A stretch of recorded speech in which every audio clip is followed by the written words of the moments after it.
Көтерді, алып тақымға базуға әрекет көріп атқан Тоқтоғұлұлы Еділжан кортеж менен.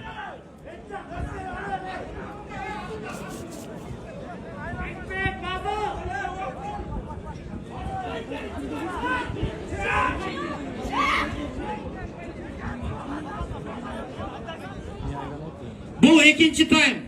Birinci тайм 1-1 есебінде жиынтықталған. Екінші бөлікте көрдіңіздер. Чи командасы Айтбекке өткізіп беруіне жазады. Өмірбеков Айтбек Пегас менен. Азыр жауаптық салым. Есеп санын қысқартуға Далас командасы қандай әрекет көреді? Jirişte ulap çabulga bара жатқан Айтбек Талас командасы. Жанында қорғаушылар бар. İntiyar başlanan. Айтбек келгенде есеп санлары 2-3. 2-3.